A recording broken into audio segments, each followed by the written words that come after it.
Question de Quentin à présent, Stéphane. Alors, il a comme vous repéré qu'on était en pleine saison des publications de résultats, entre guillemets, de tous les placements, fonds euros, SCPI, etc. Et du coup, il se pose la question de ce qu'est un bon rendement.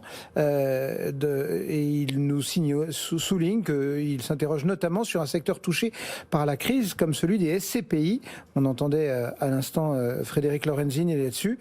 Et il voudrait quelques éléments de comparaison, de réflexion.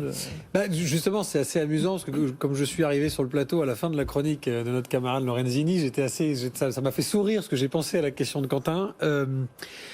D'abord, il faut rappeler aux gens, et n'en veuillez pas, chacun a sa perception. Une perception d'un bon rendement, une perception d'un niveau de risque, une perception d'un court ou d'un long terme. Moi qui pratique l'investisseur profane particulier classique, je peux vous garantir qu'un bon rendement, ça peut aller de 2% à 15%. Un court terme, ça peut aller de 6 mois à 5 ans. Donc en fait, déjà, Quentin, il faut définir quelle est votre perception de ce que vous appelez un bon rendement. Et donc, si je comprends bien la question, puisqu'il parle de secteur en crise, du risque qu'on va mettre en face, c'est-à-dire cette fameuse prime de risque que peut offrir la SCPI et que, en vrai, offre le secteur des SCPI depuis maintenant une dizaine d'années, qui en fait un déplacement finalement favori des épargnants français. Une fois qu'on a dit ça, il faut être sûr que chacun est d'accord avec les bons points de comparaison. On va rappeler juste les fondamentaux des SCPI, qui j'espère rassurer Quentin, en lui disant que tout ne repose pas sur le rendement d'une SCPI. Parce que le rendement de la SCPI, il se fabrique finalement en assemblée générale. Sur une SCPI, vous êtes vous-même associé en tant qu'épargnant.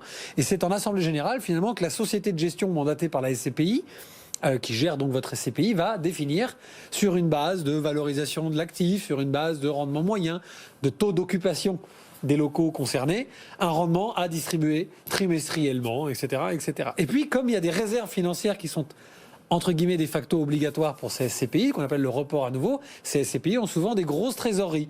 Donc, mon cher Quentin, il faut toujours être vigilant parce qu'un bon rendement peut être aussi, entre guillemets, je ne dis pas que c'est ce qu'elles font, mais artificiellement soutenu par une trésorerie.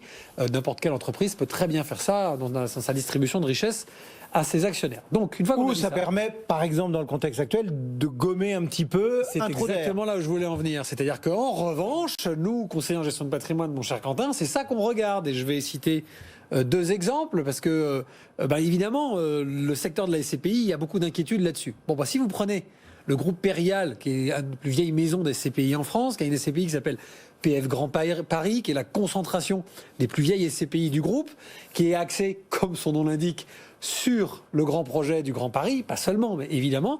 C'est une SCPI qui a beaucoup travaillé ces dernières années sur la valorisation réelle et précise de tous ses actifs et qui s'est rendu compte l'année dernière, au moment où finalement il y avait à reprendre un certain nombre de fondamentaux, que beaucoup de ces actifs étaient sous-évalués.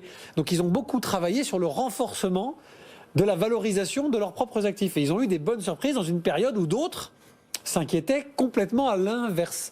Donc c'est une SCPI aujourd'hui qui est extrêmement solide. Elle base, évidemment, son projet à long terme du Grand Paris, c'est indiscutable. Mais en plus, la valorisation réelle, vous savez que les SCPI sont obligés de faire évaluer par un expert indépendant l'actif annuel, elle le base sur une vraie revalorisation. Donc à surveiller, SCPI qui verse 4,53 de rendement quand même en 2020, malgré le contexte, qui reste une SCPI axée quand même à 75 ou 80% sur l'Île-de-France et qui verse plus de 4-5% dans le contexte actuel face au fonds euro.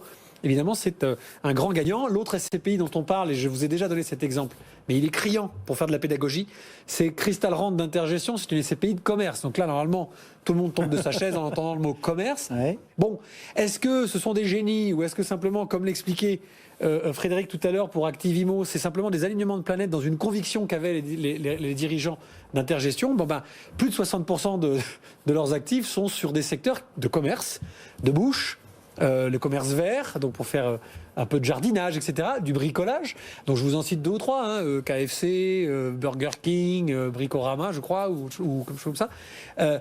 Évidemment, ce sont des secteurs qui ont souffert de la période 2020 et encore aujourd'hui, mais qui, par rapport au fait qu'on soit chez soi et qu'on est occupé à faire du bricolage, à manger de la junk food, etc., continuent à avoir des locataires qui n'ont aucun problème pour payer les loyers. Donc ces deux SCPI renforcent une sécurisation dans la solidité de l'occupation des locaux. C'est comme ça qu'on a un bon rendement, mon cher Quentin. Alors,